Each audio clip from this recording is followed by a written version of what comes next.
Hello, CrossFit Sternberg. So today's workout, Saturday, April 4th. This is the workout kind of video to go over it. You also can check out our classes.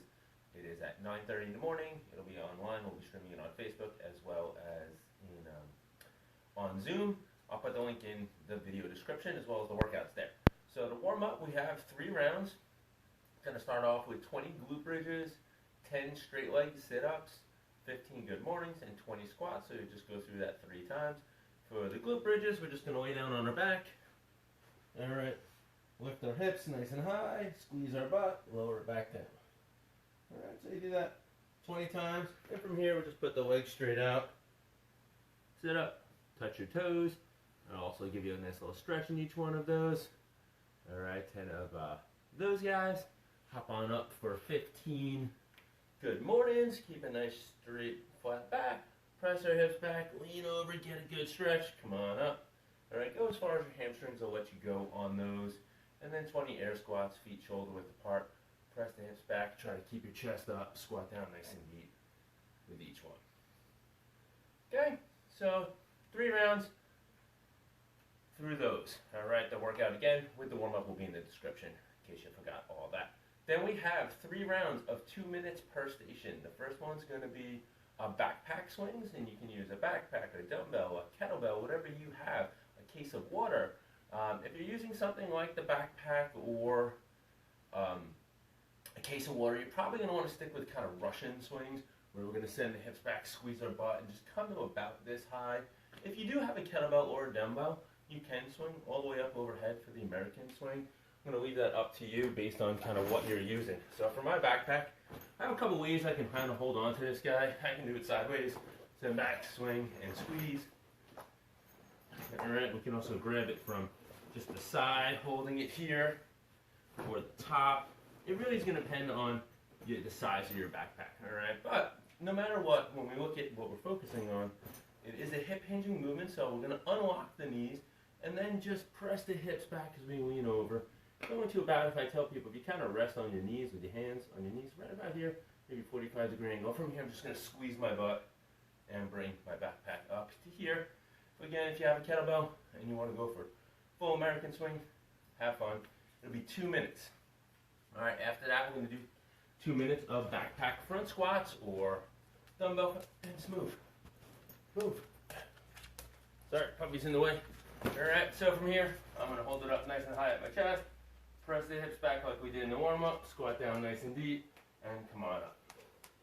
Yeah, do 2 minutes of those, as many reps as you can do in 2 minutes. And the last one, the complicated one, is the Turkish get-up. All right, so when we look at the Turkish get-up, it's a practice of getting from the floor to standing, holding a weight over our head. It's a nice stability movement. There's lots of different things. Guys, move out of the way. Lots of different pieces we're going to hit in there. Try to hit these as clean as possible. So spend your time going through, making sure that you're moving slowly and you're doing each one well. All right, for my backpack, I'm going to hold it by the straps when I do it because that's probably the easiest way for me. Also, I have a handle here. Makes it pretty easy to do it. Either one will be a good spot. Dumbbell, just hold it by the middle. A kettlebell, usually have it, resting on your forearm. Whatever's going to work. I'm going to go through without holding on to anything to make it a little bit easier for you to see. All right, so step by step, we're going to start off laying down on our back, and I want you to spread your feet out a little bit. It's going to give you a little more room to move around with the hips and stuff. So just do that, and it'll give you more space. All right, from here, I'm going to take one arm, and I'm going to press it up. All right, whichever arm I'm pressing up or holding the weight in, I'm going to take that knee, and I'm going to bend that knee, and place my foot nice and close to my butt. From here, I can use the pushing through the foot, driving up with the shoulder, kind of looking up at my weight. I'm going to press up, lifting up, and rest on my opposite elbow. From the elbow, I'll move up to an extended arm, kind of planting on the floor. It's hard to see with my doggy in the way, and my hand's not really on the camera too well. But basically from here, notice that space I have, I'm going to lift my hips. Okay, and that's going to allow me to rotate my hip and place that opposite leg that I was doing, knee on the ground. So I can come up to kneeling and then go up to standing. All right, from here, I'm going to open up my hips as I step back, go back to that kneeling position, come down to that hand, bring that leg out, lower the hips, and then come down to the elbow and back down onto the ground. Okay. I'm going to turn sideways. Ugh. Sit down, bud. Okay, try and give you a little different view. You're in the way. Ugh. There you go. Alright, give you a little different view from it. So the arm is up. Again, my legs are spread out. You guys don't have room that way. Alright, I lift up my knee. I'm not really any different. Let's try moving the camera for a sec. So I got some more space. Okay. Alright, so I'm going to do with this hand, I guess. Okay, so from the side view, I'm here. I'm going to, the weight's in my left arm. I'm going to lift my left leg up, bring it nice and close to my butt, prop up on my hips onto my elbow, lift up to the hand. Okay, now from here, lift those hips, rotate that knee around until it's underneath my hip so I can come up, and then I'll go to standing. All right, stepping back, I'm going to step back and open up those hips so my foot's ready for me to rotate it out. All right, this hip rotation is a huge part. It's one of the things that people really mess up. People often try to come through this way, but all you gotta do is rotate that hip. It'll slide right out. It helps to work on some of our hip rotation.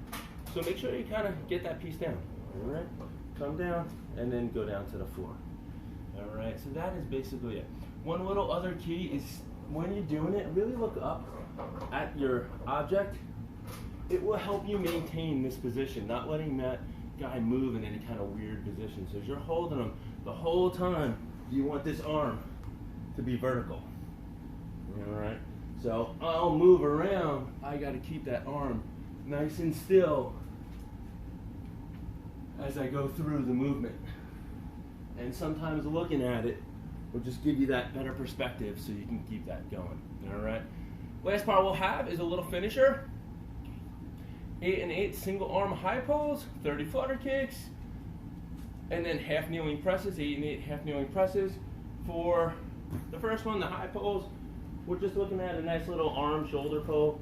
All right, just a little shoulder strength piece. All right, so from here, I'm gonna hold it, just gonna lift it up. I'll do 8 on one side, 8 on the other side.